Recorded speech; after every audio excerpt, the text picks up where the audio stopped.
Intellectual development में जैसा हमने अभी शुरू भी किया था कि इसमें कई सारी चीजें आएंगी और एक्चुअली 7 टाइप्स ऑफ थिंग्स हैं जो इंटेलिजेंस में काउंट की जाती हैं, परसेप्शन, अटेंशन वगैरह। तो वो हम लोग देखेंगे कि क्या क्या चीजें हैं और इसका कुछ हिस्सा आपने पहले पढ़ भी लिया है दूसरे पोर्शंस में। जैसे लैंग्वेज डेवलपमेंट में आपने देखा लैंग्वेज डेवलपमेंट का जो हिस्सा है कि लैंग्वेज कैसे डेवलप हो रही है बच्चे में समय के साथ, वो भी इंटेलेक्चुअल डेवलपमेंट का एक पार्ट माना जाएगा। इसी तरह से जो सेंसरी एंड मोटर डेवलपमेंट आपने देखा उसके हिस्से भी इसमें आएंगे।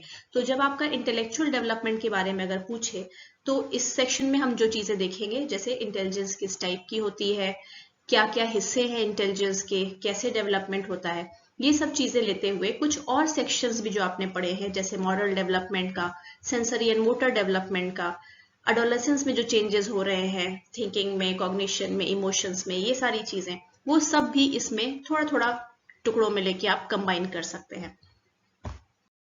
तो क्रिस्टलाइज्ड एंड फ्लूइड इंटेलिजेंस, ये दो ब्रॉड कैटेगरीज बनाई गई हैं इंटेलिजेंस की जो कैटल ने दी थी।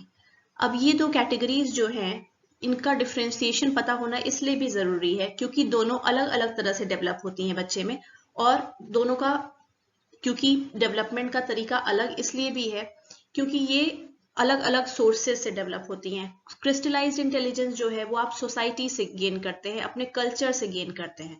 मतलब एक बार पैदा होने के बाद बच्चा जो दुनिया से सीखता है, अपने पेरेंट्स से सीखता है, टीचर से सीखता है, अपने अनुभवों से सीखता है, और जो फॉर्मल ट्रेनिंग उसको दी जाती है, जो भी चीजें उसको बता के सिखाई जाती हैं, पेरेंट्स कुछ करके दिखाते हैं, वो चीजें सिखाते हैं, जो आप स्कूल कॉलेजेस में पढ़ाई करते हैं, सारी अलग अलग सब्जेक्ट्स पढ़ते हैं, वो सारी चीजें क्रिस्टलाइज्ड इंटेलिजेंस के अंतर्गत आती हैं। तो आपका व्याकरण कैसा है, वोकेबुलरी की नॉलेज कितनी है, कितना शब्दकोश है आपके पास, शब्द ज्ञान कितना है, आपको जनरल इंफॉर्मेशन कितनी रहती है, सामान्य ज्ञान कैसा है आपका, मैथ्स की प्रॉब्लम्स आप कैसे सॉल्व कर पाते हैं, ये सारी चीजें जो हो गई ये क्रिस्टलाइज्ड इंटेलिजेंस के अंतर्गत आती हैं। कि मतलब आपने अपने सोसाइटी के वैल्यूज और कल्चर और वहां पे जो चीजें इंपॉर्टेंट समझी जाती हैं वो कैसे सीखी और जानी है। उसके विपरीत होता है फ्लूइड इंटेलिजेंस। ये कुछ ऐसा है जो आप पैदाइशी लेके आते हैं और ये आपको क्रिस्टलाइज्ड इंटेलिजेंस को गेन करने में हेल्प करता है। जैसे इसमें बेसिक इंफॉर्मेशन प्रोसेसिंग आप कैसे करते हैं, जानकारी को कैसे प्रोसेस करते हैं, आप किस स्पीड से प्रोसेस करते हैं, आपकी याददाश्त कितनी अच्छी है, एक बार कोई चीज सुने समझे तो कितना दिमाग में रिटेन कर पाते हैं, आपकी स्पीड जो हुई और वर्किंग मेमोरी की कैपेसिटी जो हुई उसको आप कैसे देख पाते हैं, ये सारी चीजें फ्लूइड इंटेलिजेंस में आएंगी। ये चीजें आपको मदद करेंगी क्रिस्टलाइज्ड इंटेलिजेंस पाने में। जैसे कुछ बच्चे होते हैं क्लास में बहुत अच्छे होते हैं पढ़ाई में, कुछ जो बहुत अच्छे नहीं होते हैं, तो चीजें तो उन्हें सेम मिल रही हैं क्योंकि सेम कल्चर में है, सेम टीचर पढ़ा रहा है, सेम सब्जेक्ट पढ़ा रहा है, पर उनमें जो डिफरेंसेस आ रहे हैं ये क्रिस्टलाइज्ड इंटेलिजेंस सीखने के, ये फ्लूइड इंटेलिजेंस की वजह से आ रहे हैं, जो उनके अंदर पैदाइशी आए हैं, उनके जीन्स से मिले हैं, अनुवांशिकता है, पेरेंट्स से आया है। तो ये चीजें थोड़ी सी इन्फ्लुएंस करती हैं कि बच्चा कितना सीख पाएगा, कितना समझ पाएगा, कितनी स्पीड से चीजें समझेगा, कितना शार्प माइंड का होगा, कितनी चीजें उसको याद रहेंगी एक निश्चित समय के बाद। ये सारी चीजें फ्लूइड इंटेलिजेंस में आती हैं। तो फ्लूइड इंटेलिजेंस में रीजनिंग करना, तर्क शक्ति आपकी, आपका प्रॉब्लम सॉल्विंग कैपेसिटी, आप समस्याओं का कैसे समाधान ढूंढते हैं, और समस्याओं का समाधान यहाँ जो आप क्वेश्चंस मैथ्स के दिए गए मान लीजिए उससे मतलब ही नहीं है, जीवन की समस्याएं भी आप कैसे सॉल्व करते हैं उससे भी मतलब है यहाँ पे। अमूर्त चिंतन आप कैसा कर पाते हैं, हर चीज आपको जो विजिबल हो वही चीज सॉल्व कर पाए, वही सोच पाए, या अपने दिमाग में चीजें इमेजिन करके क्या होगा, कैसी परिस्थितियां होंगी, क्या होगा, ऐसा करेंगे तो क्या रिजल्ट आएगा, इस तरह से आप इमेजिन करके कितना चीज समझ पा रहे हैं, एब्स्ट्रैक्ट थिंकिंग आपकी किस तरह की है, ये सारा फ्लूइड इंटेलिजेंस से गवर्न होता है। अब क्रिस्टलाइज्ड इंटेलिजेंस जो है ये समय के साथ कम होती जाती है, खासकर 40 की एज के बाद इसमें गिरावट शुरू हो जाती है। तो क्रिस्टलाइज्ड इंटेलिजेंस आप देखेंगे जो एजेड पीपल होंगे आपके घर में, अगर ग्रैंड पेरेंट्स होंगे तो आप देखेंगे कि ग्रैंड पेरेंट्स का नॉलेज कम होते जाता है। कोई चीज आप पूछें तो शायद उनको अब जनरल नॉलेज की उतनी अवेयरनेस नहीं रहेगी, कुछ चीजें उनको याद नहीं रहेंगी, शायद आप 10 का टेबल भी पूछे तो वो शायद नहीं बता पाएंगे। ये सब क्रिस्टलाइज्ड इंटेलिजेंस के अंतर्गत था जो कि समय के साथ डिक्लाइन करता है और अलग अलग लोगों में अलग अलग चीजें भूलने लगती हैं और अलग अलग स्पीड से चीजें होती हैं। यही चीज होती है जब आप देखते हैं कि आगे की एज में चल के अगर अल्जाइमर्स वगैरह जैसी बीमारियां हो जा रही हैं तो उसमें ये सब नॉलेज खत्म होने लगती है, जो आपने दुनिया में आके स्किल्स सीखी हैं वो चीजें उसमें गिरावट पहले शुरू होती है। आप अपना नाम भूलने लगते हैं, जगहों का नाम भूलने लगते हैं, लोगों के साथ अपने संबंध भूलने लगते हैं। शुरुआत इससे होती है। हालांकि अल्जाइमर्स में आगे चल के बहुत एडवांस स्टेज में फ्लूइड इंटेलिजेंस में भी गिरावट होगी, पर उसमें धीरे गति से गिरावट होती है। तेजी से सबसे पहले क्रिस्टलाइज्ड इंटेलिजेंस ही इफेक्ट होता है, क्योंकि उम्र के साथ वैसे भी गिरता है, और जब इस तरह की बीमारियां हो जाए तो और तेजी से गिरावट आती है।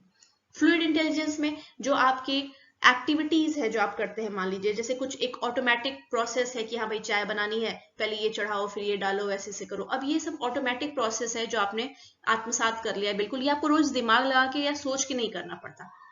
इस तरह की एक्टिविटीज जो है इसमें थोड़ा स्लोली गिरावट आती है एज के साथ।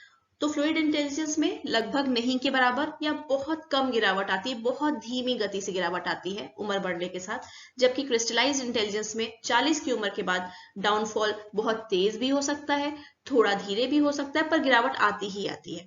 ये निर्भर करेगा कई और फैक्टर्स पे कि किस तरह से गिरावट आएगी, कितनी स्पीड से गिरावट आएगी। अब आते हैं बच्चों में इंटेलेक्चुअल डेवलपमेंट के बारे में, जिसमें दोनों चीजें शामिल होंगी कि उनका माइंड कैसे डेवलप कर रहा है और ब्रेन कैसे डेवलप कर रहा है। ब्रेन मतलब जो फिजिकल पार्ट है ब्रेन का, मतलब उसके अलग अलग टिश्यूज, सेल्स, न्यूरॉन्स, ये सारी चीजें कैसे डेवलप कर रही हैं, वो ब्रेन का फंक्शनिंग हो गया कि ब्रेन की साइज कैसे ग्रो कर रही है, वहां पे न्यूरॉन्स का कैसे डेवलपमेंट हो रहा है, न्यूरॉन्स कैसे एक दूसरे से कनेक्शन बना रहे हैं, ये सारा ब्रेन के फंक्शन डेवलपमेंट में आएगा। और माइंड के डेवलपमेंट मतलब माइंड ब्रेन का वो हिस्सा है जो आप टच नहीं कर सकते, देख नहीं सकते, छू नहीं सकते। आपके थॉट्स, आपके इमोशंस, आपकी कोई चीज की लर्निंग की कैपेसिटी, आपकी स्मृति, आपकी याददाश्त, ये सारी चीजें जो हैं एब्स्ट्रैक्ट, जो है अमूर्त रूप जो है चीजों का, वो आपके माइंड का हिस्सा हो जाता है। तो ये दोनों का ही डेवलपमेंट इंटेलेक्चुअल डेवलपमेंट में आएगा। इसमें क्या क्या चीजें शामिल होंगी, जैसे आप कितना बेहतर दूसरों से संचार स्थापित कर पाते हैं, कम्युनिकेशन की एबिलिटी बच्चे की कैसी है, ये आएगा। कितना क्रिएटिव है बच्चा, रचनात्मकता कितनी है उसके अंदर, एब्स्ट्रैक्ट कॉन्सेप्ट को कितना बेहतर समझ पाता है, जो चीजें सोचनी है, दिमाग में इमेजिन करनी है, जो आंख के सामने देख नहीं सकता, उन चीजों को कैसे सोच पा रहा है, समझ पा रहा है। प्रॉब्लम सॉल्विंग की कैपेसिटी उसकी कैसी है, उसने कैसे सीखा है प्रॉब्लम सॉल्विंग, वो कैसे कर पाता है, समस्याओं का समाधान कैसे ढूंढ पाता है। अटेंशन कितना दे पाता है, अवधान कैसा है उसका, ध्यान केंद्रित कर पाता है चीजों पे कि नहीं, और कैसे कर पाता है। दुनिया उसके आसपास जो है उसका क्या उसको मतलब समझ में आ रहा है, अलग अलग चीजें देखता है, सुनता है, तो वो क्या उसका अर्थ निकालता है, इसका विकास होना, ये डेवलपमेंट होना भी इंटेलेक्चुअल डेवलपमेंट में आएगा। और वो क्या जजमेंट ले पाता है, किसी बारे में निर्णय ले पा रहा है, किसी निष्कर्ष पे पहुंच पा रहा है, कैसे कर रहा है, इसका कैसे डेवलपमेंट हो रहा है, ये सारी चीजें इंटेलेक्चुअल डेवलपमेंट में आएंगी। तो इंटेलेक्चुअल डेवलपमेंट बच्चे में जो है वो बहुत सारे चीजों में डेवलप होता है, अलग अलग क्षेत्र में डेवलप होता है, और ये बेहतर तरह से डेवलप होगा अगर हम बच्चे को प्रेरित करें कुछ चीजों के लिए। जैसे अगर हम बच्चे को प्रेरित करें कि वो चीजों को देखे, समझे, ऑब्जर्व करे, तो उसमें ब्रेन का डेवलपमेंट, उसका इंटेलेक्चुअल डेवलपमेंट बेहतर होगा। अगर हम उसे चीजों को एक्सप्लोर करने दें, अपने लेवल पे उसको समझने, खोजने, चीजें एक्सप्लोर करने, घुमा फिरा के देखने, अपना दिमाग लगाने के लिए थोड़ा ढील दें, उसको थोड़ी छूट दें, थोड़ा स्पेस दें, तो उसका दिमाग तेजी से डेवलप करेगा। उसको मैनिपुलेट करने दे चीजों को, अगर वो कुछ सामान ले रहा है, खिलौने ले रहा है, अगर पटक रहा है, तोड़ रहा है, मोड़ तोड़ कर देखना चाह रहा है उसको, तो उसको करने दें, ताकि वो देख पाए कि चीजें क्या होती हैं, किस रंग की हैं, छूने में कैसा लगता है, आवाज कैसी करती है। इससे दिमाग का तेज डेवलपमेंट हो पाता है। उसको सुनने दें, अलग अलग तरह की आवाजें सुन रहा है, साउंड सुन रहा है, म्यूजिक सुन रहा है, कुछ भी सुन रहा है, उसको चीजें सुनने दें। प्रिडिक्शन करने दें, अगर वो कुछ पूर्वानुमान लगाता है, पूर्व आकलन करता है किसी चीज का कि हाँ ये होगा, ऐसा होने वाला है, तो उसको करने दें। उसको डांटे नहीं वहां पे कि अपने मन से कुछ भी मत सोचो या इस तरह की चीजें ना बोले। वो अपना दिमाग लगा के जो चीजें करना चाह रहा है उसको करने दें। वो जो भी बोलता है उसने सही निष्कर्ष निकाला या गलत, उसके लिए उसको प्रॉपरली गाइड करें। उसको विचार करने दें, चिंतन मनन करने दें अपनी चीजों पे, दूसरों ने जो बोला या किया उस पर, ये चीजें उसको करने देनी चाहिए।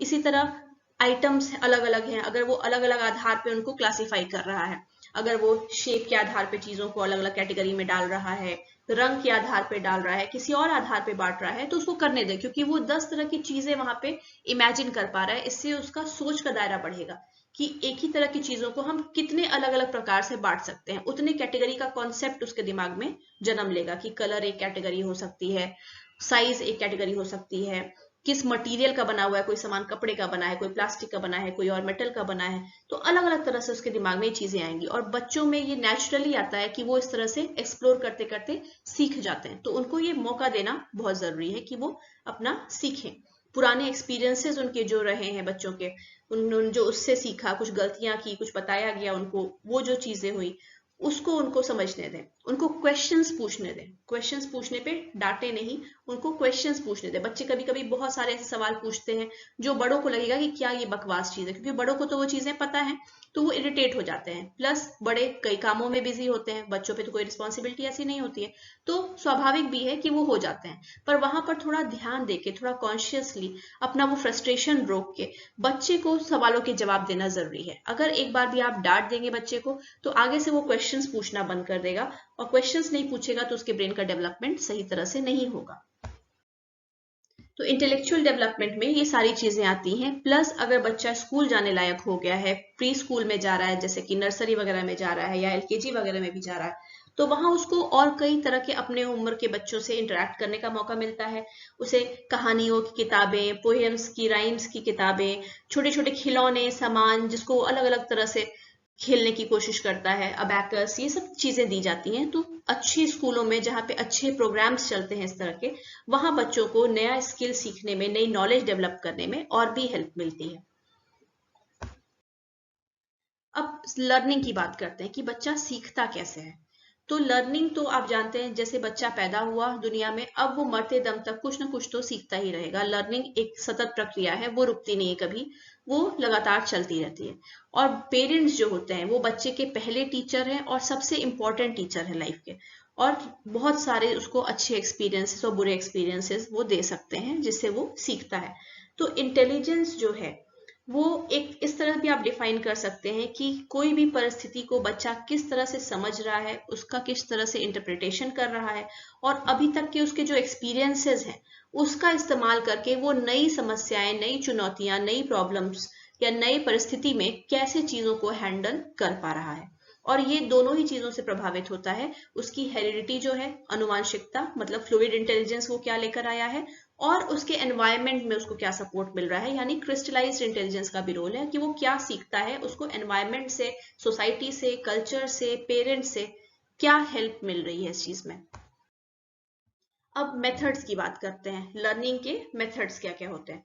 तो कई तरह से बच्चे लर्न करते हैं, जिसमें एक हो गया इंसिडेंटल लर्निंग। इंसिडेंटल लर्निंग का मतलब होता है कि अचानक, अकस्मात कोई घटना घटी और बच्चे उससे कुछ सीखते हैं। जैसे करना कुछ चाह रहे थे, कुछ और हो गया, तो उसको बहुत देर तक ध्यान से देखेंगे, समझने की कोशिश करेंगे कि अच्छा हम तो उम्मीद कर रहे थे ऐसे होने की, पर ये कुछ अलग हो गया।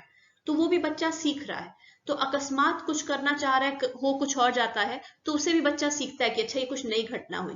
तो उसने जो प्लानिंग नहीं की है, जो अचानक से चीजें हो जाएं, उससे भी बच्चा सीखेगा। जैसे बच्चा अगर बैठ रहा है और अचानक उसने पीछे देखा नहीं क्या चीज है, बलून पे बैठ गया, कस के आवाज किया, बलून बिल्कुल फटा और तेज आवाज हुई उससे। तो अब बच्चे को ये चीज याद रहेगी क्योंकि एक्सीडेंटली ये चीज हुई है। अब उसको लंबे समय तक ये याद रहेगा कि ये सामान जो है ये इस तरह की आवाज करता है। तो एक्सीडेंटली भी बच्चे कई सारी चीजें सीख जाते हैं। दूसरा जो बहुत ही ज्यादा बच्चे यूज करते हैं, trial and error learning. Trial and error learning में क्या है कि बच्चा बहुत सारे प्रयास करेगा कोई चीज करने के लिए, बहुत सारी गलतियां करेगा, और उसके बाद धीरे धीरे करते करते वो सही सोल्यूशन पे पहुंच जाएगा। तो पजल्स वगैरह जैसे बच्चों को दिए जाते हैं खेलने के लिए कि उसको जोड़ के कोई सही मीनिंगफुल चित्र बनाओ, तो कई बार ट्राई करते हैं, गलत सलत चीजें जोड़ते हैं, नहीं घुसती है चीजें, जहां पे शेप सही नहीं है वहां भी जबरदस्ती उसको ऐड करने की कोशिश करते हैं। फिर कोई अगर गाइड करता है तो अच्छी बात है, नहीं भी करता है तो धीरे धीरे उन्हें खुद समझ में आता है कि हाँ कुछ गलतियां कर रहे हैं। बार बार गलत ट्राई करते करते करते एक बार वो सही चीज कर जाते हैं, तो इससे भी वो सीखते हैं ट्रायल एंड एरर से। फिर आता है इमिटेटिव लर्निंग। इमिटेटिव लर्निंग भी काफी कॉमन है बच्चों में, जहां वो इमिटेट करते हैं यानी नकल करते हैं, बड़ों की, दूसरे बच्चों की और लोगों की नकल करके चीजें करना सीखते हैं। जैसे अगर कोई बच्चा है 4-5 साल का, और अगर वो अपनी माँ को देखता है कि उसके छोटे भाई या बहन जो शायद 1-2 साल का है, उसको मदर कैसे नहला रही है, कैसे के तन को सुखा रही हैं टॉवेल से, फिर कैसे कपड़े पहना रही हैं, कैसे उसको बेड पे सुला रही हैं, दूध पिला रही हैं, ये सारी चीजें फिर वो अपने खिलौनों के साथ करना शुरू करता है, अपने गुड्डे गुड़ियों के साथ करना शुरू करता है। तो ये भी एक तरह की लर्निंग है, ये प्रोसेस वो बच्चा सीख रहा है। जाहिर सी बात है यहाँ पे ये नहीं सीख रहा है कि बच्चे कैसे पालने हैं, लेकिन ये भी एक प्रक्रिया है जो वो सीख रहा है कि कैसे नहाते हैं, कैसे साफ सफाई रखते हैं, नहाने के बाद कपड़े पहने जाते हैं, फिर कुछ खाया पिया जाता है, कुछ भी चीजें हैं ये वो आत्मसात कर रहा है। ये चीजें उसको धीरे धीरे उसको हैबिट में आएंगी और ये वो प्रैक्टिस करता है, देख के सीखने की कोशिश करता है। इसी तरह पेरेंट्स किसी चीज का जवाब कैसे दे रहे हैं, कुछ अगर पेरेंट्स कुछ गलत बोल जाते हैं या अपशब्द बोलते हैं तो बच्चे बहुत जल्दी कैच करते हैं, उस चीज को फिर रटते रहेंगे, फिर पेरेंट्स परेशान हो जाएंगे कि अरे गलती से मेरे मुंह से निकल गया और अब इसके दिमाग में चढ़ गया, ये बोलते जा रहे हैं ये चीज। तो बहुत केयरफुल रहना होता है, बच्चों को रेज करना कोई आसान काम नहीं है, उनको सही माहौल देना बहुत जरूरी है ताकि वो सही चीजें सीख पाए। और क्योंकि पेरेंट्स की वो काफी हद तक नकल करते हैं कि वो क्या बोल रहे हैं, क्या कर रहे हैं चीजें, तो बहुत केयरफुल और बहुत सजग रहना पड़ता है पेरेंट्स को कि बच्चों के सामने क्या व्यवहार करें ताकि बच्चे सही चीजें सीख सकें। फिर आता है डायरेक्टेड लर्निंग। डायरेक्टेड लर्निंग में क्या है कि जो बच्चों को बैठाकर बिल्कुल सिखाया जा रहा है, जैसे पेरेंट्स कुछ लिखना पढ़ना सिखा रहे हैं, हाथ पकड़ के बच्चे को लिखना सिखाया जाता है शुरू में, तो जो भी उसको सिखाया जा रहा है, स्कूल में पढ़ाया जाता है, प्रॉपरली बताया जाता है ये चीजें होती हैं, इसको याद करो, होमवर्क दिया जाता है, उसका टेस्ट और एग्जाम लिया जाता है, तो ये डायरेक्टेड लर्निंग के अंतर्गत आता है, जहां पे कोई करके दिखाए कि कोई चीज कैसे करनी है। इमिटेटिव और डायरेक्टेड लर्निंग काफी सिमिलर लग सकता है, पर इसमें अंतर है। इमिटेटिव लर्निंग में कोई सिखाने की चेष्टा से कुछ नहीं कर रहा होता है, पर बच्चे ऑटोमेटिक देख के चीजें सीखते रहते हैं। लेकिन डायरेक्टेड लर्निंग में वो सिखाने के उद्देश्य से ही किया जा रहा है, बच्चे को बैठा के वो चीज सिखाया जा रहा है, तब वो चीज जो सीख रहा है वो भले नकल करके सीख रहा हो, पहले पेरेंट्स कुछ लिख के दिखाएं फिर बच्चा लिखे, पर वो डायरेक्टेड लर्निंग में आएगा, न कि इमिटेटिव में, क्योंकि वहां उसको सिखाने की चेष्टा की जा रही है। पेरेंट्स का उद्देश्य है कि हम इसको पढ़ाना चाह रहे हैं ये चीज या सिखाना चाह रहे हैं, तो वो डायरेक्टेड लर्निंग में आएगा, न कि इमिटेटिव लर्निंग में। अब कॉन्सेप्ट्स कैसे डेवलप होते हैं बच्चे में? कॉन्सेप्ट्स मतलब संकल्पनाएं, अलग अलग चीजों के बारे में उसके विचार कैसे डेवलप होते हैं। तो बच्चा जैसे जैसे नई नई चीजें जानता है, जैसे जैसे उसका व्याकरण भी बढ़ता है, जैसे जैसे अलग अलग चीजों को पहचानना शुरू करता है, तो अलग अलग कैटेगरी उसके दिमाग में जन्म लेती है। जैसे शुरुआत में हो सकता है वो सारी औरतों को, जो जितने भी महिलाएं उसकी लाइफ में दिखे, सबको वो मम्मी बोलेगा या मामा बोलेगा, मम्मी को भी बोलेगा वही चीज, दादी को भी वही बोलेगा, नानी को भी वही बोलेगा, मौसी को भी वही बोलेगा, अपनी छोटी बहन को भी वही बोलेगा, छोटी या बड़ी बहन को भी वही बोल सकता है। तो उसके दिमाग में अभी एक यही कैटेगरी बनी है कि अच्छा जो औरत होती है उसको ये शब्द से हम बोलते हैं। लेकिन धीरे धीरे जब उसका एज ग्रो होगा और अपने एक्सपीरियंसेस के साथ उसको समझ में आएगा कि नहीं, अलग अलग कैटेगरीज होती हैं, वुमन अलग कैटेगरी है, गर्ल अलग कैटेगरी है, माँ सिर्फ एक ही वुमेन को हम कह सकते हैं, बाकियों के लिए अलग अलग नाम बने हुए हैं। तो धीरे धीरे उसका ये कॉन्सेप्ट डेवलप होता है अलग अलग चीजों का। बच्चे शुरुआत में जब सीखते हैं खिलौनों के साथ में, तो खासकर वो 3 तरह के कैटेगरी सीखते हैं, शेप, कलर और साइज का। शेप के आधार पे चीजों को एक कैटेगरी में रखना, कलर के आधार पे वर्गीकृत करना या साइज के आधार पे करना।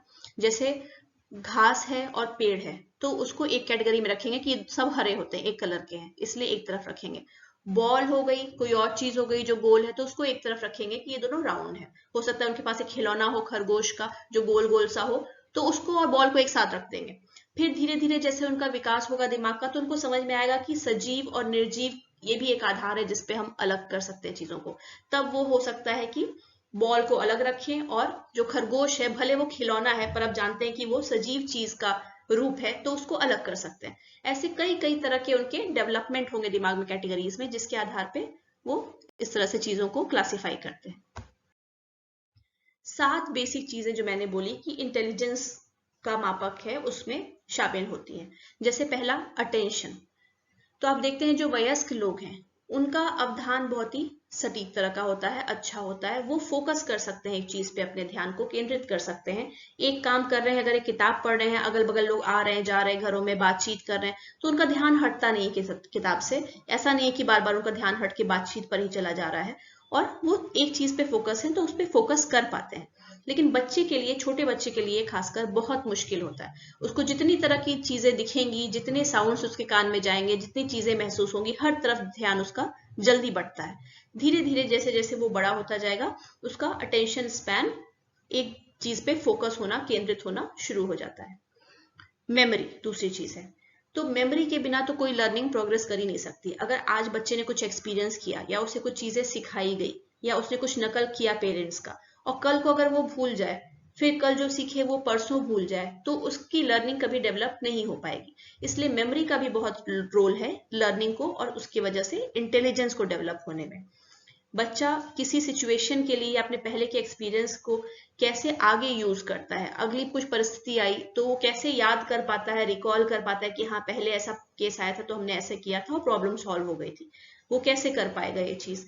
तो ये लर्निंग के लिए बहुत जरूरी है। अगर बच्चे को किसी कुत्ते ने काट लिया मान लीजिए, तो कल को वो कुत्ता देख के अगर डरेगा नहीं तो उसको लर्निंग कभी हो नहीं पाएगी कि ये चीज डेंजरस है, इससे थोड़ा केयरफुल रहना पड़ता है। तो मेमोरी का एक बहुत इंपॉर्टेंट रोल है इंटेलिजेंस के डेवलपमेंट में। फिर अगला आता है हमारा परसेप्शन यानी प्रत्यक्षीकरण।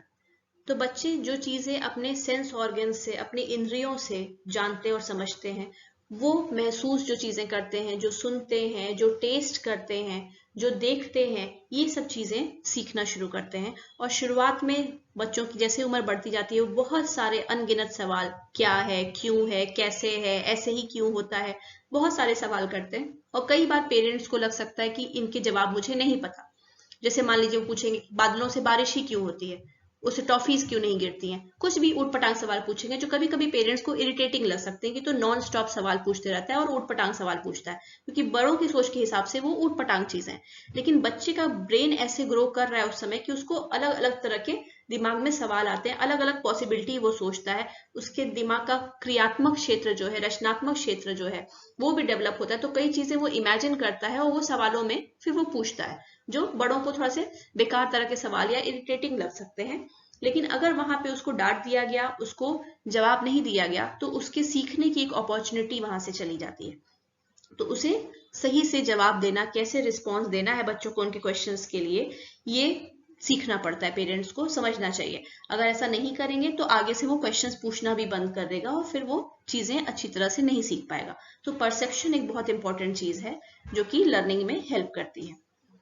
फिर आता है रीजनिंग, तर्क क्षमता आपकी जो है, तर्क शक्ति जो है, बेसिक एबिलिटी कि आप कैसे प्रॉब्लम सॉल्व कर पाते हैं, कैसे निर्णय ले पाते हैं, डिसीशंस कैसे ले पाते हैं, कैसे संबंधों को समझते हैं, कैसी नई संकल्पनाएं विकसित करते हैं, ये चीजें।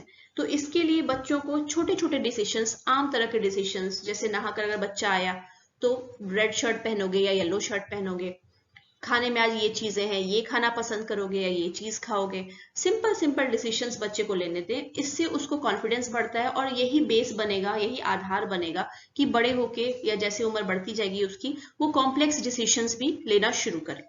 तो डिसीजन मेकिंग के लिए बच्चे को थोड़ी सी इंडिपेंडेंस शुरुआत से ही देनी चाहिए। ऐसा नहीं होना चाहिए कि उसके लिए हर चीज पेरेंट्स तय करें, जो छोटी चीज है जिससे कोई फर्क नहीं पड़ता वो भी पेरेंट्स तय करें कि नहीं तुम यही पहनोगे, यही खाओगे, यही करोगे। छोटे छोटे डिसीजंस बच्चे को लेने देना चाहिए। इससे उसका कॉन्फिडेंस डेवलप होता है कि वो भी कुछ डिसीजंस ले सकता है। और अगर कुछ डिसीजन गलत साबित होता है तो भी उससे बच्चा सीखता है कि मैंने ये चीज डिसाइड किया और इसका गलत नतीजा आया, आगे से मुझे ये चीज नहीं करनी है, दूसरा ऑप्शन चूज करना है। तो इससे भी बच्चे की लर्निंग होती है। फिर आता है इमेजिनेशन, कल्पनाशीलता बच्चे की, जो बहुत इंपॉर्टेंट है लर्निंग में। बच्चे अलग अलग चीजें देखते हैं, अलग अलग चीजें सोचते हैं। अगर छोटे बच्चों को आप देंगे कुछ बुक और पेंसिल या पेपर, तो देखेंगे आप वो अलग अलग तरह की चीजें बनाते हैं। जैसे एरोप्लेन बनाएंगे और उसके पंख बना देंगे चिड़ियों की तरह से, या कुछ और चीजें बनाएंगे, उसमें अलग अलग तरह की चीजें डाल देंगे जो आपको बहुत देख के क्रिएटिव लगेगा कि अरे ऐसे तो सोचा ही नहीं जा सकता था। तो बच्चे अलग अलग चीजें सोचते हैं, उनकी कल्पनाशीलता बहुत ही प्रखर होती है उस समय। और 5 साल का जो बच्चा रहेगा, अगर उस समय वो कुछ झूठ भी बोल रहा है, 5-6 साल तक का बच्चा जो है, जो आपको लगेगा कि वो झूठ बोल रहा है, पर हो सकता है वो झूठ नहीं बोल रहा हो, उसने कुछ चीजें इमेजिन की हो, लेकिन अब उसको नहीं पता कि हकीकत और इमेजिनेशन के बीच का दायरा कहाँ था। जो चीजें उसने इमेजिन की थी वो उसको लगेगा कि ये सच में घटित हुई थी और वो वही बोलेगा, और पेरेंट्स को लगेगा कि वो झूठ बोल रहा है, फिर उसे डांट देंगे, मार देंगे। लेकिन वहां पे बच्चा खुद अभी, क्योंकि उसकी इमेजिनेशन इतनी ज्यादा होती है कि उसको खुद आइडिया नहीं होता कि कहाँ हकीकत खत्म हुई और कहाँ इमेजिनेशन वाली बात आ गई, दोनों को वो मिक्स कर देता है। तो हो सकता है बच्चा सच में नहीं झूठ बोल रहा हो, पर पेरेंट्स को ऐसा लगे और फिर उसके साथ अच्छा व्यवहार नहीं करे, जो कि फिर बच्चे को प्रॉब्लम क्रिएट करता है, अपसेट हो जाता है बच्चा, और आगे फिर वो इमेजिनेशन अपनी डेवलप नहीं होने देता है बहुत ज्यादा। क्रिएटिविटी यानी रचनात्मकता। तो क्रिएटिव होना जो इमेजिनेशन है उसका एक अंग है। ये दोनों चीजें पेयर में आती हैं। अगर आप बहुत चीजें इमेजिन नहीं कर सकते तो क्रिएटिविटी बहुत ज्यादा नहीं हो पाएगी, क्योंकि इमेजिनेशन का मतलब कि हकीकत से हट के आप क्या क्या कल्पनाएं कर सकते हैं, क्या क्या चीजें इमेजिन कर सकते हैं, और उन चीजों को आप यूज करेंगे तो क्रिएटिविटी बढ़ती है। तो क्रिएटिविटी और इमेजिनेशन में संबंध ये है कि क्रिएटिविटी में इमेजिनेशन शामिल है, पर उसके साथ साथ ये भी है कि जो चीजें आप बना रहे हैं, कर रहे हैं या सोच रहे हैं, उसका कुछ अच्छा उपयोग भी हो, उसका कुछ यूजफुल चीज सामने आए। जैसे अगर बच्चा एक पेंटिंग बनाता है, उसने कुछ भी एक डे ड्रीम देखा, कुछ दिमाग में से दिवा स्वप्न उसके आया, कुछ ऐसे इमेजिन किया उसने अपने दिमाग में, और उसकी अगर वो पेंटिंग बना रहा है, एक अच्छा कुछ क्रिएटिव आर्ट बना रहा है, तो वो कुछ यूजफुल है, क्योंकि वो कुछ अलग से अलग कॉन्सेप्ट प्रेजेंट कर सकता है, अलग सोच दिखा सकता है कुछ तरह की, तो वो उस तरह की चीजें हो सकती हैं। इसी तरह बच्चे अक्सर इस तरह के गेम्स खेलते हैं जिसमें कुछ ना कुछ बनते हैं, कि डॉक्टर डॉक्टर हम खेलेंगे, या किचन किचन खेलेंगे, या हम पुलिस बनेंगे, तुम चोर बनना। तो यहाँ पे ये इमेजिनेशन ही डेवलप कर रहे हैं, अपने को अलग अलग पोजिशंस में देख रहे हैं और इमेजिन कर रहे हैं। और इसीलिए बच्चे जो छोटे हैं अभी, उनको बहुत ज्यादा रोक टोक नहीं करनी चाहिए इमेजिनेशन में। अगर वो एक गाय बना रहे हैं और उसको पर्पल कलर का कलर कर दे रहे हैं, फिर आप समझाने लगे नहीं ये गाय है, ये पर्पल कलर की नहीं होती है, तुमको इसको अलग कलर से ही कलर करना है, व्हाइट ही इसको बनाना है, तो इससे उसकी जो इमेजिनेशन की क्षमता है वो अवरुद्ध होती है। ये कोई ऐसी चीज नहीं है जो लेटर एज में जाके और एक्सपीरियंस से वो नहीं सीख जाएगा, लेकिन अगर उसी समय आप उसको रोकने टोकने लगेंगे, सोचेंगे तो गलत चीजें सीख रहा है, तो वो गड़बड़ हो जाता है, वो इमेजिनेशन अपनी दर्शा रहा है। इसी तरह अगर आपने वो मूवी देखी हो द स्काई इज पिंक, बहुत ही अच्छी मूवी, अगर नहीं देखा है तो देखिएगा, प्रियंका चोपड़ा उसमें है, बहुत अच्छी एक्टिंग है उसमें, बहुत ही अच्छी, बहुत मार्मिक स्टोरी भी है, वो आप देखिए। तो उसमें वो बच्चे ऐसे ही बोलती कि जब भी मैं स्कूल जाती हूँ, मैं स्काई बनाती हूँ ड्राइंग में, तो मैं कलर उसको पिंक कर देती हूँ, तो टीचर मुझे डांट देती है, बच्चे मेरे पे हंसने लगते हैं कि पिंक कलर की होती है स्काई, तुम्हें कुछ पता नहीं है, स्काई ब्लू कलर की होती है। तो यहाँ पे उसके जो रचनात्मकता जो वो शो कर रही थी, जो क्रिएटिव टैलेंट वो शो कर रही थी, अपना इमेजिनेशन जो शो कर रही थी, उस पर एक तरह से रोक लगती है। लेकिन उसकी मम्मी उसको एनकरेज करती है कि नहीं, वो बच्चों को कुछ नहीं पता, वो जो करते हैं करने दो, टीचर पे ध्यान मत दो, तो बहुत अच्छा कर रही हो, ऐसे ही करो। तो ऐसे प्रमोट करने से बच्चे को फिर वो टैलेंट, वो स्किल्स डेवलप होती हैं आगे जाके। और लास्ट पार्ट जो है क्यूरियोसिटी, ये तो आप जानते हैं बच्चे में क्यूरियोसिटी बहुत ज्यादा होती है, बहुत ज्यादा वो प्रश्न पूछता है, बहुत ज्यादा सवाल करता है, बहुत तरह की चीजें उसके दिमाग में आती हैं।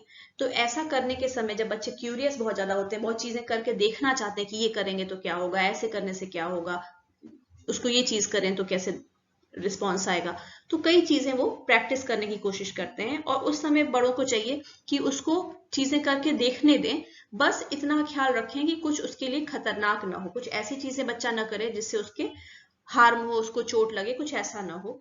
तो वो चीजें इस तरह से उसको करने देना चाहिए। तो बच्चे अलमारी खोल कर खेलेंगे, कभी घी तेल का डब्बा लेकर कुछ कुछ खेलेंगे, कुछ भी करेंगे, कभी कुछ और तरह की चीजें करनी शुरू कर देंगे। तो उनके अंदर जो क्यूरियोसिटी है उसको सेटिस्फाई करने की कोशिश कर रहे हैं। खाने बैठेंगे तो पता चला प्लेट में सलाद रखा हुआ है, उसके साथ उनकी जो गाय है प्लास्टिक वाली वो भी रख दिया कि नहीं अब ये भी खाएगी मेरे साथ आज। तो अलग अलग चीजें इमेजिन करते हैं, अलग अलग चीजें खेलते करते हैं, कि किचन है, कोई भी छोटी सी चीज ले लेंगे, उसको बोल देंगे कुछ और नहीं मिला, कुछ भी थोड़ा सा छिछला चीज मिल गया, तो ये कप है या ये थाली हो गई, इसमें हम लोग खाना खाएंगे। तो अलग अलग चीजें वो एक्सप्लोर कर रहे हैं कि एक ही चीज का कितने तरह का इस्तेमाल हो सकता है। तो उनको ये सब चीजें करनी देनी चाहिए, सिर्फ इतनी नजर रखनी चाहिए कि वो अपना हार्म न कर लें किसी चीज में। अब लर्निंग को आप कैसे एनकरेज कर सकते हैं? तो लर्निंग को एनकरेज करने के लिए ध्यान देना होता है कि बड़े जो हैं, वयस्क जो हैं, वो सकारात्मक प्रभाव भी डाल सकते हैं बच्चे की लर्निंग पे और नकारात्मक भी डाल सकते हैं।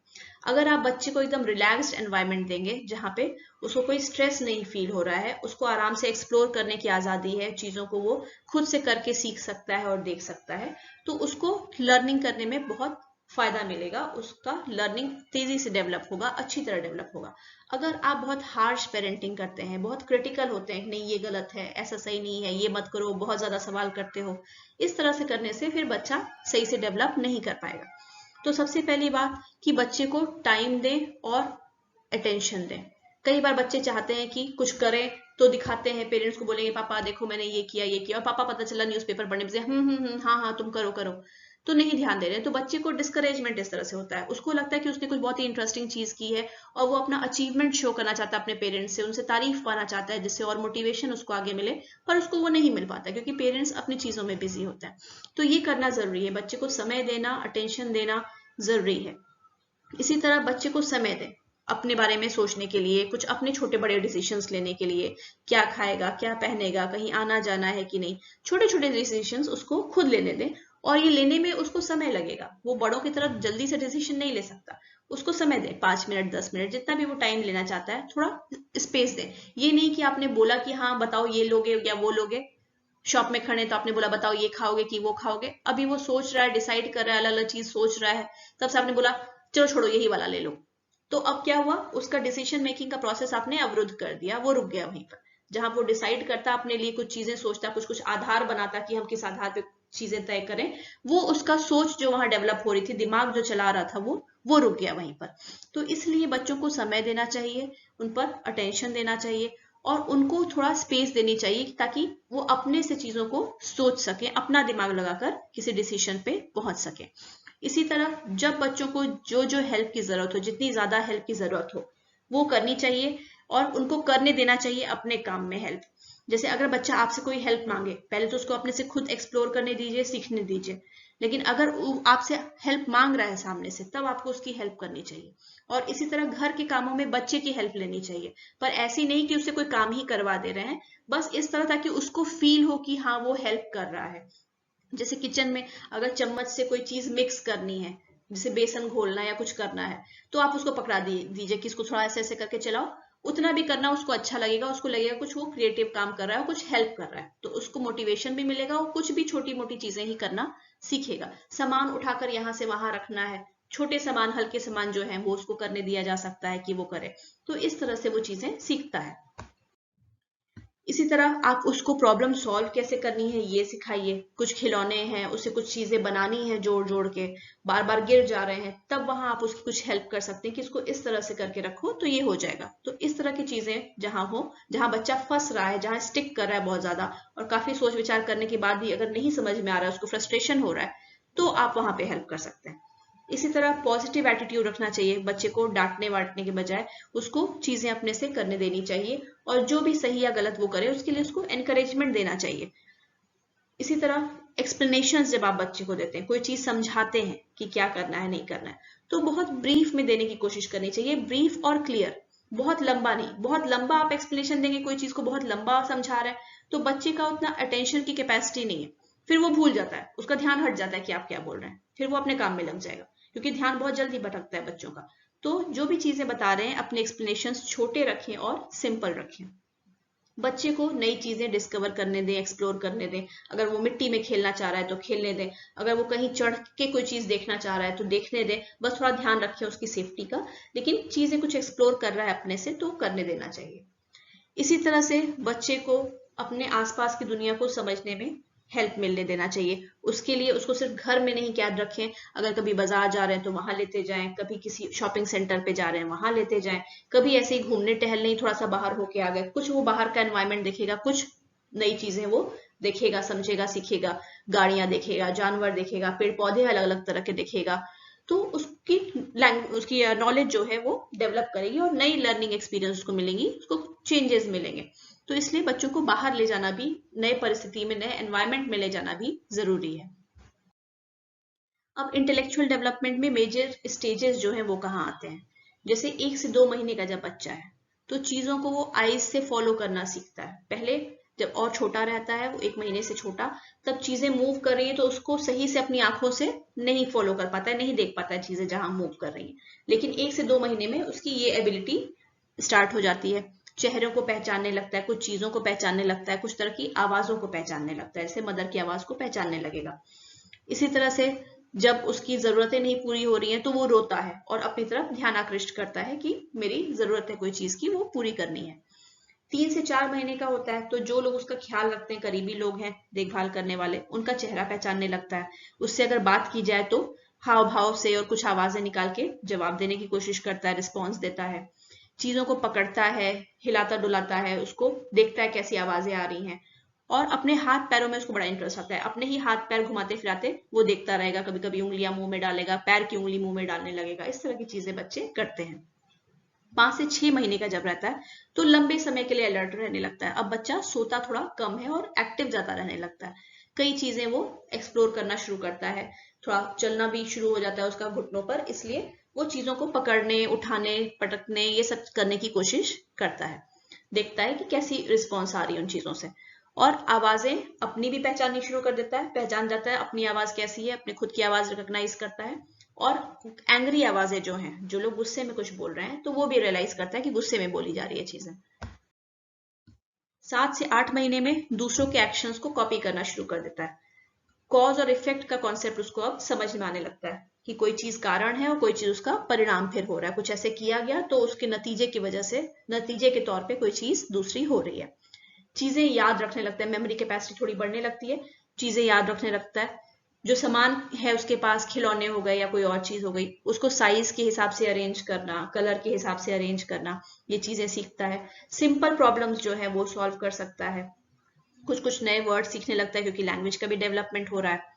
9 से 10 महीने का जब होता है तो छुपी हुई चीजें खोज लेना और चीजें जहां से उठाई उसी जगह वापस जाके रखना, इसका मतलब उसकी मेमोरी डेवलप हो रही है, उसको पता है मैंने चीज कहाँ से उठाई 2 घंटे पहले, वो जगह उसको याद है, तो वहां पे वो रखेगा जाके। कुछ सिंपल गेम्स खेलना शुरू कर लेना, कोई लार्ज ऑब्जेक्ट्स हैं, बड़ी चीजें हैं साइज में, उसको भी हैंडल करना सीखने लगता है, कुछ और भी वर्ड सीख जाता है। सिंपल उसको इंस्ट्रक्शंस दीजिए कि वो सामान ले आओ, वो सामान जाके रख दो, फ्रिज से ये चीज लेते आओ, तो वो समझेगा और उस चीज को पूरा भी करेगा। 11 से 12 महीने का जब बच्चा है तो और बेहतर तरह से चीजों को हैंडल करना सीख जाता है, जो कहानियों की किताबें हैं, पिक्चर बुक्स हैं, वो सब देखने लगता है, बॉडी के पार्ट समझ जाता है, आंख बोलो, नाक बोलो, कान बोलो, तो उसको समझ में आएगा किस चीज के बारे में बात की जा रही है, और ज्यादा वर्ड समझने लगता है और कुछ वर्ड्स बोलना भी शुरू कर देता है। अब आते हैं कि आईक्यू जो है या बच्चे का इंटेलिजेंस जो है, क्या वो एकेडमिक अचीवमेंट की निशानी हो सकता है, क्या उससे हम एक आकलन कर सकते हैं कि आगे चल के बच्चे का पढ़ाई लिखाई का स्तर कैसा होगा, उसका एकेडमिक अचीवमेंट कैसा होगा, पढ़ाई लिखाई में वो कैसा परफॉर्मेंस देगा, क्या ये संभव है? तो स्टडीज से पता चलता है कि आईक्यू में और अचीवमेंट स्कोर कैसा होगा आगे चल के लाइफ में, उसमें एक मॉडरेट रिलेशनशिप है, बहुत स्ट्रॉन्ग रिलेशनशिप नहीं है, 0.40 से लेके 0.80 तक का कोरिलेशन है। तो कुछ हद तक हम डिपेंड कर सकते हैं आईक्यू पर कि उससे कुछ आकलन लगाया जा सकता है, पर बहुत कॉन्फिडेंट नहीं हो सकते कि बहुत सटीक हम प्रिडिक्ट कर पाएंगे कि आगे चल के उसकी पढ़ाई लिखाई का स्तर क्या होगा। तो स्टूडेंट्स जो देखे गए हैं जिनका हाई आईक्यू रहता है बचपन में, वो आगे चल के स्कूल में अच्छे ग्रेड्स पाते हैं और लंबे समय तक भी पढ़ाई करते हैं, मतलब कॉलेज एजुकेशन वगैरह भी पाते हैं। अगर 7 साल की एज में बच्चे का आईक्यू जो है हम लें, तो हम देखेंगे कि आगे फ्यूचर में वो जो चीजें अचीव करता है पढ़ाई लिखाई के क्षेत्र में, उससे कुछ हद तक वो रिलेशनशिप है, उसका सहसंबंध आपको देखने मिलेगा। लेकिन आईक्यू क्या पढ़ाई लिखाई में आप कैसा करते हैं, टॉप कर रहे हैं क्लास में या क्या रैंक ला रहे हैं, इस चीज को प्रिडिक्ट कर पाता है? तो इसके लिए कुछ रिसर्चर्स मानते थे कि आईक्यू जो है वो एब्स्ट्रैक्ट रीजनिंग पर ज्यादा डिपेंड करता है, ना कि पढ़ाई लिखाई के स्तर पर, मतलब एक तरह से फ्लूइड इंटेलिजेंस पे ज्यादा निर्भर करता है, ना कि क्रिस्टलाइज्ड पर कि आप क्या पढ़ रहे हैं, सीख रहे हैं उस चीज पे। तो जो एब्स्ट्रैक्ट तरह के स्कूल के सब्जेक्ट हैं, जैसे इंग्लिश हो गया, मैथ हो गया, साइंस हो गया, इस सब चीजों में देखा गया कि आईक्यू से रिलेशनशिप मिलता है, आपका आईक्यू क्या है और इन सब सब्जेक्ट्स में आपका क्या स्कोर आएगा, इसका रिलेशनशिप मिलता है। कुछ रिसर्चर्स ने ये माना, लेकिन दूसरे रिसर्चर्स इस बात से नहीं सहमत थे। उनका कहना था कि आईक्यू जो है वो फ्लूइड नहीं, क्रिस्टलाइज इंटेलिजेंस से गवर्न होता है। आप अपने कल्चर में क्या इंफॉर्मेशन सीखते हैं उसके हिसाब से इंटेलिजेंस हम देख सकते हैं, और एक कल्चर की इंटेलिजेंस दूसरे से हम कंपेयर नहीं कर सकते क्योंकि अलग अलग कल्चर है, बच्चे अलग अलग चीजें सीखेंगे। तो इनके हिसाब से आईक्यू जो है वो क्रिस्टलाइज इंटेलिजेंस में हम देख सकते हैं, उसका मापक है, न कि फ्लूइड इंटेलिजेंस का। तो क्रिस्टलाइज इंटेलिजेंस वाली जो चीज है उसके लिए कुछ सपोर्ट हमें मिलता है। जैसे अगर आप देखें तो ये देखा गया है कि हेरिडिटी जो है या आनुवांशिकता, उसका बहुत स्ट्रॉन्ग संबंध है आईक्यू में डिफरेंसेस जो मिलते हैं उससे। अगर आपके पेरेंट्स इंटेलिजेंट हैं तो बहुत संभावना है कि आप भी काफी इंटेलिजेंट रहेंगे और आपके आगे की पीढ़ियां भी रहेंगी। तो ये चीज एक रिलेशनशिप देखने में मिलता है। और दूसरी चीज है कि ये रिलेशन मिलता तो है लेकिन इसमें बहुत परफेक्शन नहीं। अगर आप सोचें कि आईक्यू अगर पेरेंट्स का हमें पता चल गया तो बच्चे का हम बिल्कुल सही से प्रेडिक्ट कर लेंगे, तो वैसा बहुत ज्यादा चांसेस नहीं है। कुछ हद तक कर सकते हैं पर बहुत ज्यादा नहीं कर सकते हैं, क्योंकि देखा गया कि कुछ और फैक्टर्स भी हैं जो पढ़ाई लिखाई में बच्चा कैसा परफॉर्म करेगा उस पर असर डालते हैं। जैसे बच्चे का मोटिवेशन, कितना उसको मोटिवेशन है, कितनी ललक है पढ़ाई लिखाई के लिए, उसकी पर्सनैलिटी कैसी है, बच्चे की व्यक्तित्व कैसा है, इन चीजों का भी फर्क पड़ता है। तो ये सब चीजें ज्यादा इंपॉर्टेंट ना भी हो अगर, तो आईक्यू जितनी ही इंपॉर्टेंट है ये बताने में कि बच्चे का स्कूल का परफॉर्मेंस कैसा रहने वाला है। अब बात आती है कि क्या ऑक्यूपेशन के बारे में कुछ आइडिया लग सकता है बच्चे के आईक्यू से, कि क्या उसका व्यवसाय कैसा रहेगा, उसका जॉब और करियर कैसा रहेगा आगे चल के।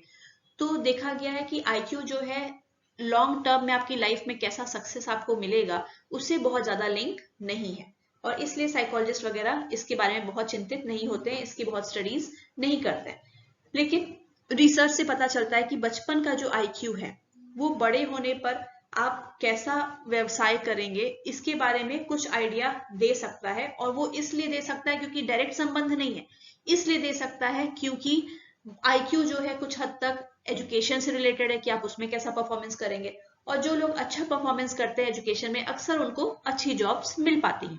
इसलिए एक तरह से आईक्यू का यूज करके हम पूर्वानुमान लगा सकते हैं कि आगे फ्यूचर करियर बच्चे का कैसे होगा। जैसे देखा गया कि सेकेंड ग्रेड तक जब बच्चा होता है तो उसका, जो बच्चे थे मान लीजिए जो सेकेंड क्लास में पढ़ते थे, उनका जब देखा गया तो जिनका आईक्यू बहुत हाई था वो देखा गया कि बड़े हुए जब एडल्ट बने तो एकदम प्रेस्टिजियस जॉब्स में गए, जैसे इंजीनियरिंग, लॉ, मेडिसिन, साइंस के फील्ड में, इन सब चीजों में गए।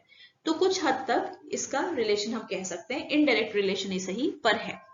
दूसरी बात की जो रिलेशन है आईक्यू और ऑक्यूपेशन के बीच में, ये भी बहुत परफेक्ट नहीं है क्योंकि ये कई चीजों से प्रभावित होता है।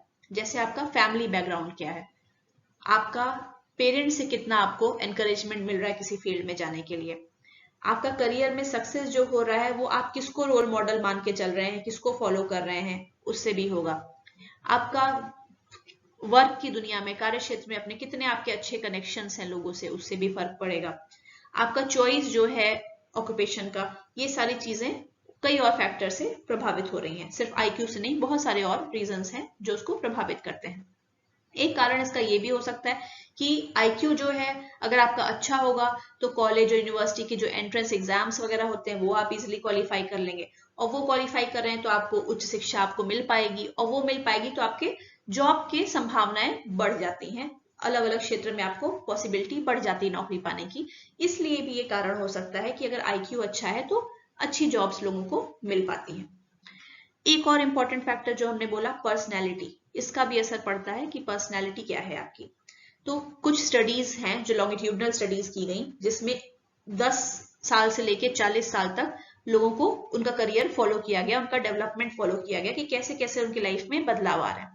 तो बचपन में उनका आईक्यू मेजर किया गया था, उनके पेरेंट्स का एजुकेशन कैसा है, पेरेंट्स किस जॉब में है, ये सब चीज मेजर किया गया था। बच्चे कैसे हैं बचपन में, इमोशनल है कि नहीं, पढ़ाई लिखाई को लेकर ईमानदार है कि नहीं, लोगों से समाज में पॉजिटिव कनेक्शंस रखते हैं कि नहीं, ये सब चीज का मेजरमेंट लिया गया था। जो बच्चे नेगेटिव इमोशंस बहुत ज्यादा रखते थे, जल्दी परेशान होते थे या लड़ते झगड़ते थे, वो सबका भी रिकॉर्ड रखा गया। और फिर जब वो लोग 30-40 की उम्र में पहुंचे तो देखा गया कि उनका करियर कैसा है, कौन किस जॉब में है और क्या है। और पता चला कि जो बच्चे बहुत नेगेटिव इमोशंस रखने वाले थे, जल्दी लोगों के साथ एडजस्ट नहीं कर पाते थे, उनका आगे चल के बहुत ही अनस्टेबल जॉब रहा। मतलब कई बार जॉब छोड़ रहे हैं, दूसरी जॉब पकड़ ले रहे हैं, जॉब में प्रॉब्लम्स उनको आ रही हैं, उनको जॉब में बहुत ज्यादा इज्जत नहीं मिल रही है और इनकम भी कम है। तो एक तरह से पता चलता है कि आईक्यू अकेले इस चीज का मापक नहीं हो सकता, पर्सनैलिटी और बाकी कई सारी चीजें, सामाजिक, आपका रिलेशनशिप लोगों से कैसा है, आपके इमोशंस कैसे हैं, कंट्रोल में रहते हैं कि नहीं रहते हैं, इमोशनली आप मैच्योर है कि नहीं, परिपक्व है कि नहीं, बहुत सारी और चीजें हैं जो सक्सेस को डिटरमाइन करती हैं आगे। अब जब पर्सन किसी एक ऑक्यूपेशन में घुस जाता है, घुसने की बात तो हो गई कि उसका आईक्यू कैसा है, वो आपको हेल्प कर सकता है किसी जॉब को पाने में, मान लीजिए, क्योंकि एग्जाम्स होते हैं, कॉम्पिटिटिव एग्जाम्स होते हैं हर फील्ड के लिए। लेकिन एक बार जब आप जॉब पा गए तो अब उसके बाद आपकी पढ़ाई लिखाई वाली जो IQ है वो बहुत ज्यादा काम नहीं करती है, आपकी प्रैक्टिकल इंटेलिजेंस जो है वो ज्यादा काम करती है कि आप जॉब को मेंटेन कर पाएंगे और उसमें कैसा परफॉर्मेंस दे पाएंगे।